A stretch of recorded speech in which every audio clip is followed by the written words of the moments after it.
बिस्मिल्लाहिर्रहमानिर्रहीम। अस्सलाम वालेकुम नाज़रीन, पाक दीन इस्लाम में आपको खुश आमदीद कहा जाता है। और आज मैं आपके साथ एक बादशाह और एक चोर का किस्सा बयान करने वाली हूँ। ये वाक़या ईमान अफरोज़ होने के साथ साथ सबक आमूज़ भी है, लिहाजा वीडियो को स्किप किए बगैर मुकम्मल देखिएगा ताकि इस वाक़या का मकसद आप लोगों तक आसानी से पहुँच सके।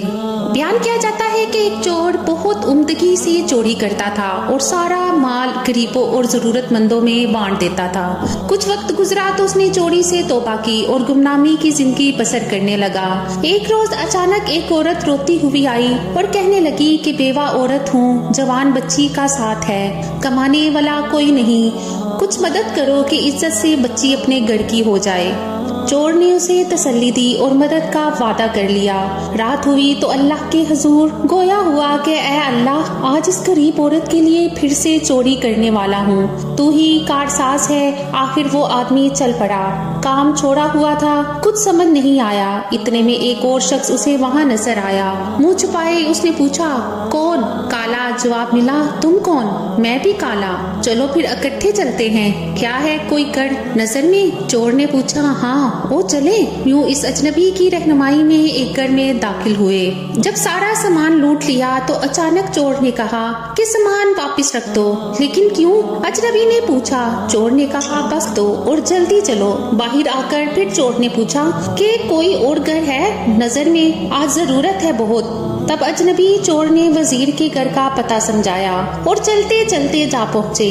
सब माल समेटा। अजनबी कहने लगा कि वजीर की बेटी की शादी है तो मालो जर खूब है। चोर ने सामान वहीं पे छोड़ा और अजनबी को लेकर बाहर आ गया और इसरार किया कि कोई और घर दिखाए। आखिर उस अजनबी ने कहा कि अब तो एक आखिरी बादशाह का महल ही बचा है, अगर कहो तो वहीं पे चलते हैं। चोर ने हामी भर ली। अब वो दोनों बादशाह के महल में पहुँचे। तमाम रुकावटें अबूर करते हुए सामान उठाया। इतने में पहरे पे मौजूद कुतिया की आंख खुल गई। वो भागे और चोर पे झपटे। इतने में कुत्ता आया और कुतिया को खींच कर पीछे किया। चोर ने एक सर्द आह भरी और अजनबी से कहा, ये सामान भी रख दो। अजनबी ने पूछा, आखिर क्यों? आप ऐसा क्यों कह रहे हैं? तब चोर ने कहा, तुम मालिक हो इस घर के और ये घर बादशाह का है। मैं पहचान गया हूँ, तुम ही बादशाह हो। लेकिन कैसे? बादशाह ने हैरान होते हुए पूछा। कुतिया मुझ पे भौंक रही थी जबकि कुत्ता उसे हमसे दूर ले गया, ये कहते हुए कि जब मालिक खुद चोर के साथ है तो तुम्हें क्या तकलीफ है? कुत्ते के रद्द-ए-अमल की वजह से मुझे खबर हुई कि आप ही घर के मालिक हो। बादशाह ने उस चोर को अपने पास बैठाया और कहा, किबला अब बाकी मामला भी बता दे कि पहले घर से सामान क्यों वापस किया।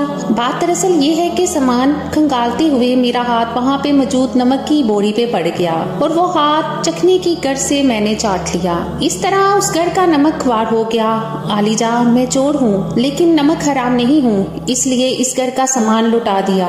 अगला घर वजीर का था लेकिन उसकी बेटी की शादी थी। बेटियां तो सबकी सांझी होती हैं, गरीब की हो या वजीर की। तो मेरा दिल नहीं माना कि एक बेटी का हक दूसरी को दे दूं। मैं चोर हूँ मगर गैरतमंद हूँ। बाकी सूरत हाल आपके सामने है। बादशाह उस चोर के किरदार की मजबूती से मुतासिर हुआ और सुबह सबके सामने उसे इनामो इकराम और मतलूबा साजो सामान समेत रुखसत किया। चोर ने बुराई छोड़ने की नियत की और खुदा ने उसे गुनाह से बचा लिया। जो खुदा की राह की तरफ एक कदम बढ़ता है वो बंदे की तरफ 10 कदम बढ़ता है। जज़ाकल्लाह। उम्मीद करती हूँ कि आज का वाक़या आपको अच्छा लगा होगा। मजीद अच्छे वाक़यात के लिए मेरे चैनल को सब्सक्राइब करें, वीडियो को लाइक करें। अल्लाह निगहबान।